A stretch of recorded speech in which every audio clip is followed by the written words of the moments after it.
Hello, hi everyone. My name is Aliona. And my name is Alina. And we're contemporary dancers and teachers. And also we are part of theater movement Anstatuanta, as you can see in our t-shirt.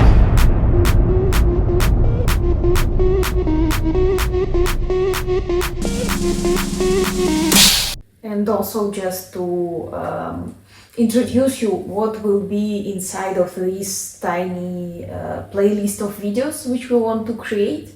It is, I don't know, it's kind of a observation of dance history which we want to split into different periods. So today will be from primordial times till medieval times. Why we decided to speak about this topic? First of all, it's very important, as we think, for dancers to understand from where the dance came. And the second one, that we didn't discover a lot of videos in the internet about this topic. So we decided to do it by our own.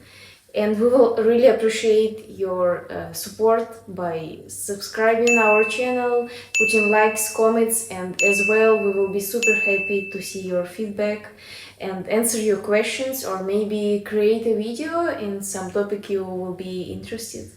We will act as Alona will be a lector and I will be a pupil or maybe a journalist. So I will ask her some questions and she will answer. So the first question I would ask her is, what is dance? How can you define it? It's a really hard question because the word dance is super big. I think that I will use the help of different languages, because if we think about dance in different cultures, it's really very distinguishable thing. For example, if we check one type of Australian Aborigines language, there is no just word dance. It exists only one word and it's bongo, and it means movement plus music plus game.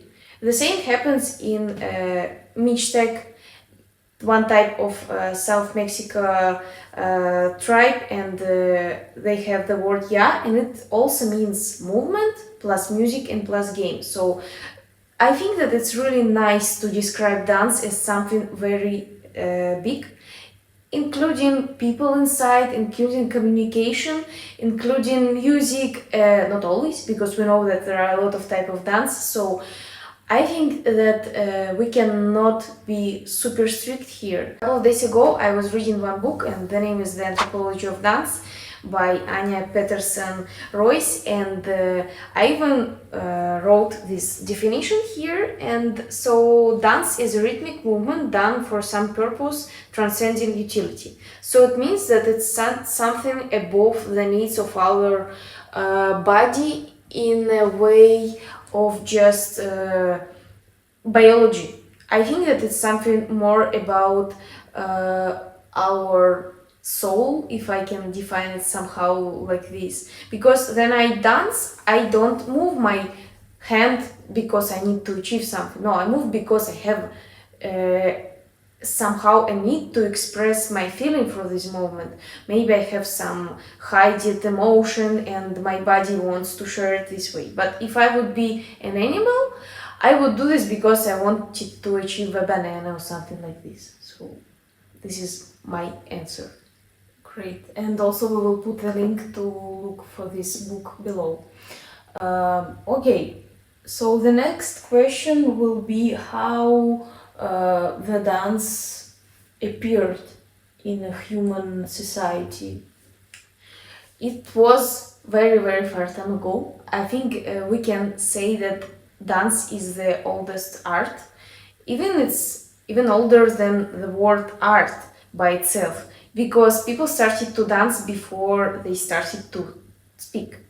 So there is one term, it's Homo saltus, and it means dancing human. And so it appeared much far before than the Homo sapiens, the one who were already talking. And it happened about 15,000 years BCE. In the caves we have some beautiful paintings which can prove this to us, that people started to dance. And it was not because they wanted to do something beautiful, to show themselves to, I don't know, to the spectators. No, it was nothing like spectators these times. They never danced for somebody else but for themselves and gods. So if we talk about dancing for myself, I would be dancing as a primordial person to collect my energy, because far time ago dancing was using exactly to collect, not to spread my energy, not to waste it. I can tell you that even now, if you would be super tired and you go and you dance, you enjoy yourself, after you would feel really better, you would not feel so tired. So the same thing was working already 15,000 years BC. People were dancing to talk to each other. We have a lot of research that proves that 80% of communication by people are not verbal. By dance, we will be able to communicate pretty well. Another thing is that it was a time before the language, so that is why it was really important to use something like dance. Even after appearing the language, two different tribes were not able to talk to each other because it was different languages. But for the moment, it was really possible to understand if if I want to meet you or if I'm a bit aggressive. As I already said, people were talking as well to the gods for the dance. In the ancient times in India, they had one expression that through the dance you can talk to the god. So people were using the dance to talk to the gods, to express their request, and maybe even to help to win the war and to save their families. A lot of dances were created to celebrate the birth, the wedding, as well they were dancing while funerals. So yes, it was pretty important. Okay, so as I understood, there were a lot of different dance which were separated by different type of situations where people were dancing, but inside of the tribes were any, I don't know, differences between females and males, kids and grandparents, how it was working? Yes, it's a good question. Between the age, it was no differences, so you could find a kid dancing with his grandmom, as it happening now in the African tribes.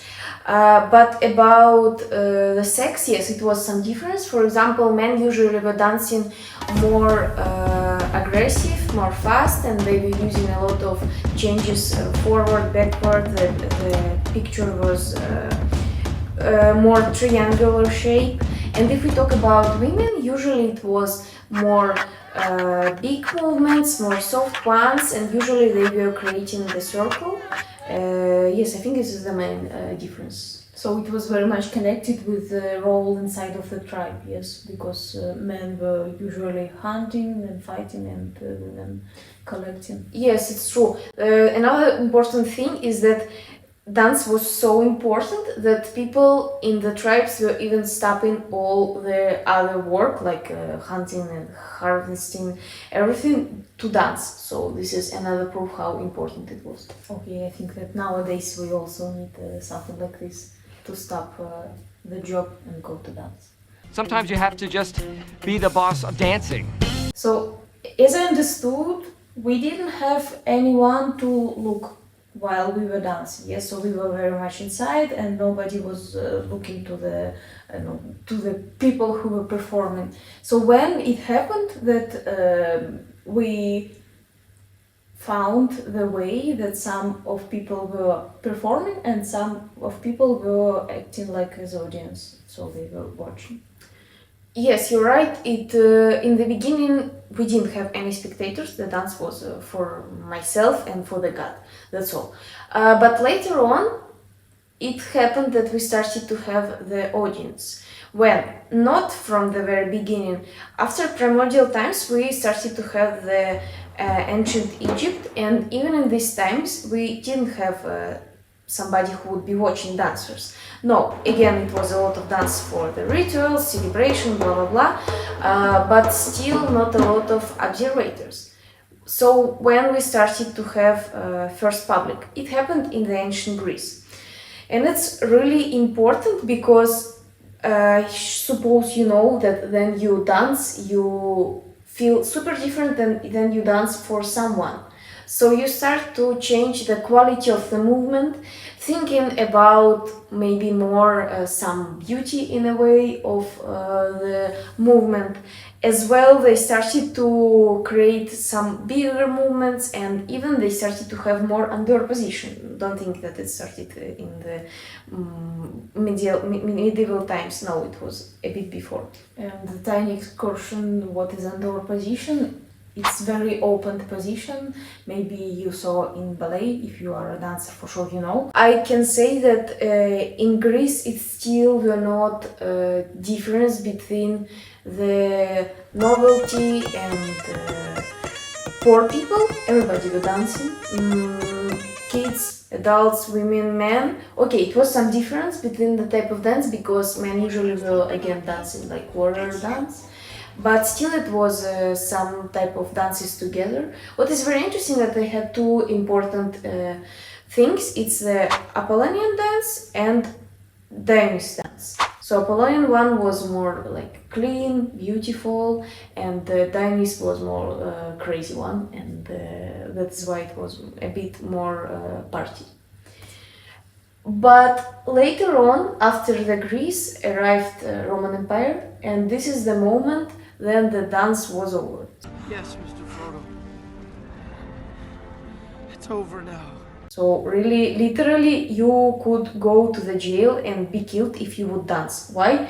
Because Roman Empire wanted to clean all the historical heritage from the Greece, and dance was really important. So they just deleted all of this. But what was happening in Roman Empire was pantomime and theater. Yes, this still was working. Only in the end of the Roman Empire, they started to have some type of dances from Etruscs, and people really enjoyed it, but by the law it still was prohibited. Okay, so now the next question. So as we see, the type of dancing is really changing from one country to another, from one cultural heritage to another. Can we somehow, I don't know, structure these differences between different dances of different cultures?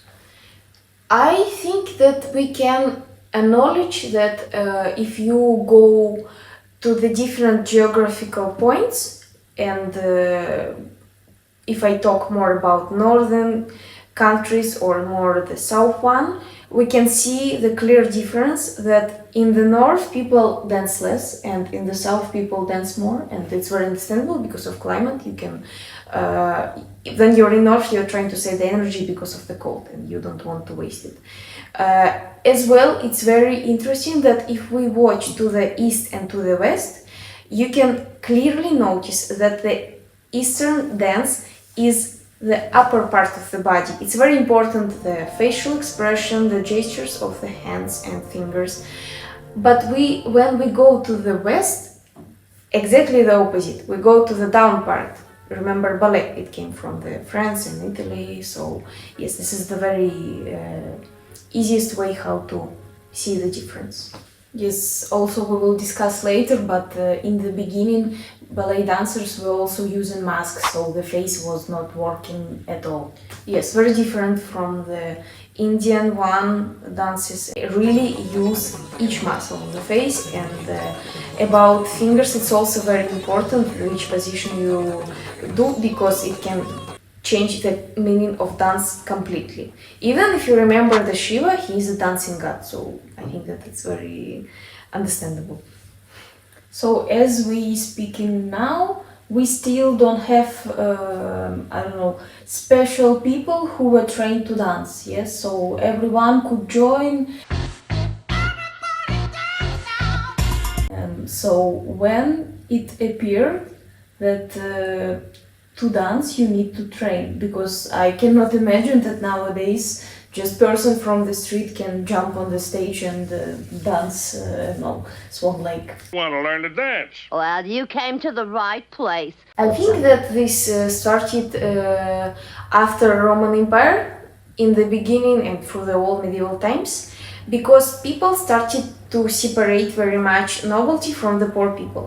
And we have really clear two branches. First one, street dancers, which somebody from the very rich families were doing, and another one, poor people who were dancing really fast, and everybody who saw maybe 3 seconds of this dance could possibly join this. And I think it's very understandable because in medieval times people were trying to separate themselves from the animal nature, because it was a really hard moment. Then one woman was walking in the street and everybody could come and do with her whatever. So it was really important to delete all this dirty nature which we really have inside of ourselves. I was an animal.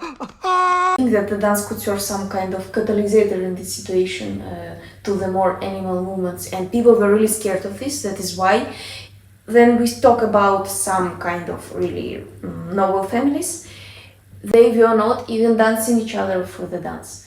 But it was really important sometimes how they were using their eyes, because there are a lot of times when we talk, for example, about medieval Spanish dances, they even have a book which describes that some special type of the sight can mean different things than the men and women were communicating inside of themselves. So it's kind of a trace of Apollonian and Dionysian types of dance from ancient Greece. Yeah. I think it can be described like this. Yes, it's.